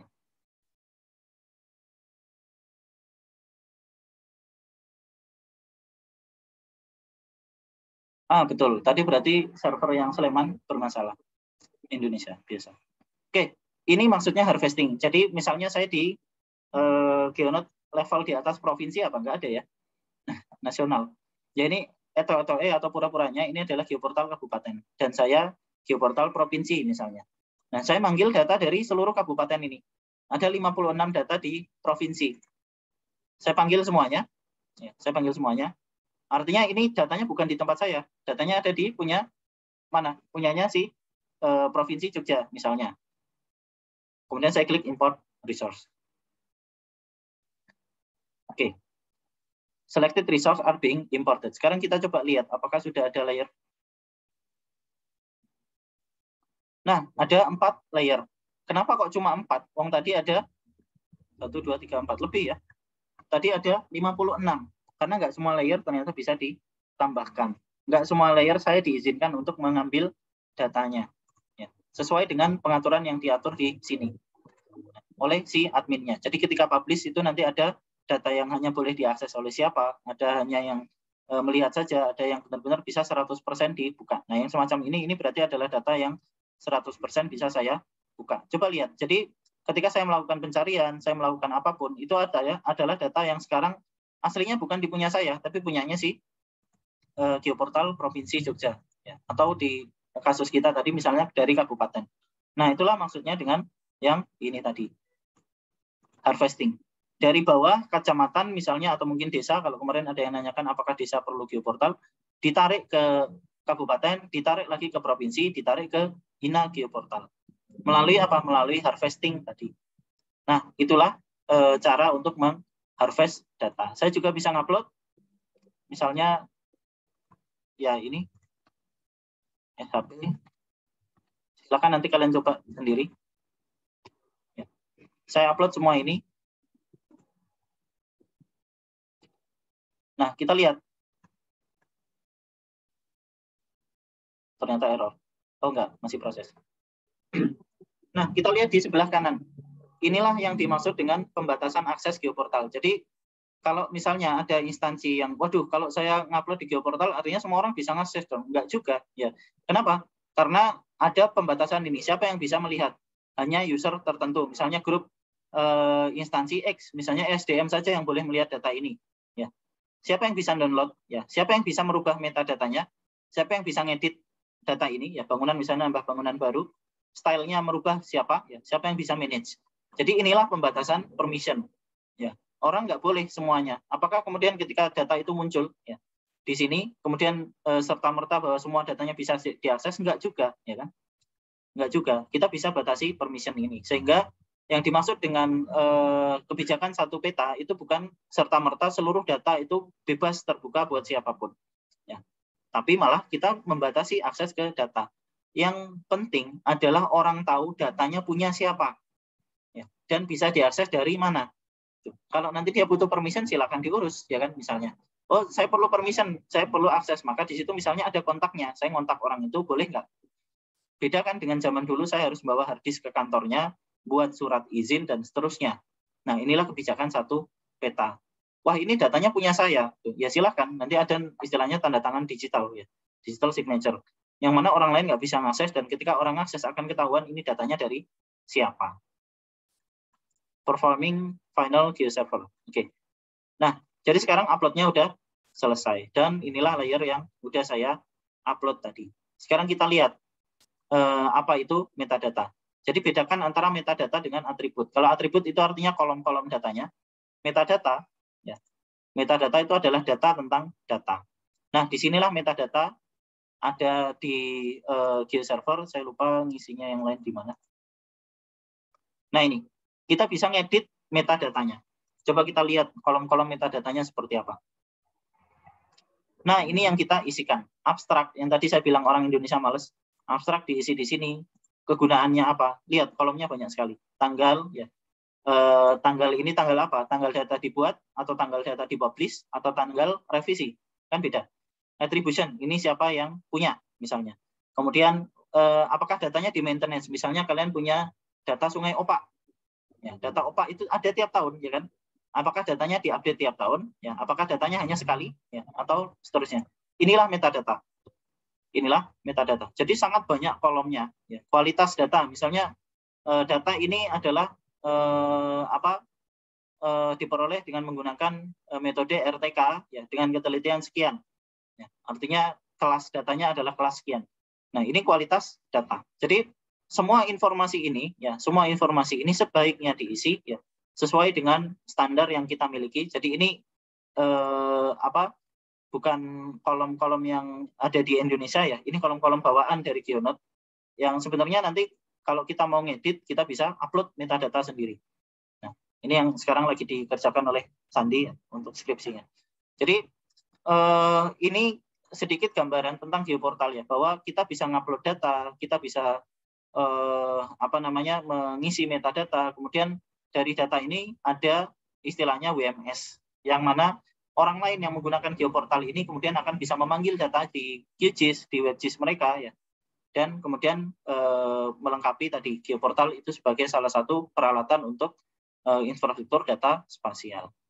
Sip, saya kira udah, ya. Nanti secara teknis saya akan sampaikan lebih detail step by step-nya di panduan. Saya udah nulis sebenarnya.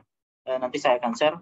Kemudian jadi memang untuk instalasi GeoNet ini cukup panjang, dan kalian di modul saya mungkin nanti hanya saya akan jelaskan sedikit, ya, tentang Linux-nya, ya, tentang ininya. Tapi mudah-mudahan kalian bisa nyoba dulu, ya, sampai bisa nginstal. Itu udah sangat berharga. Jadi kalau udah bisa nginstal, nanti kalau ada request saya minta dibuatkan geoportal, kalian udah siap, gitu. Ya, saran saya kalau nanti ada request semacam itu jangan bilang nggak bisa. Bilang aja bisa dulu, baru kemudian belajar. Yang penting dapat proyeknya dulu. Itu prinsip saya selama. Dapat proyek dulu, kemudian wah nggak bisa sebenarnya. Bisa nggak bikin ini? Bisa. Belajar dulu. Baru kemudian nanti kalian belajar dan bikin proyeknya. Oke, saya kira itu dari saya. Mohon maaf kalau selama saya ngajar kalian di mata kuliah ini ataupun mata kuliah lain selama beberapa tahun terakhir, saya banyak salah. Mungkin kita nggak ketemu lagi. Jadi ini kuliah terakhir saya, ya. Mudah-mudahan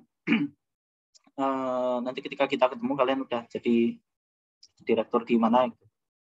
Nah, oh iya, sorry, absen. Makasih. Udah perpisahan aja, ya. Yang belum absen silakan absen. Oke, ada pertanyaan tentang IIG atau tentang SIGWeb secara umum? Nggak ada?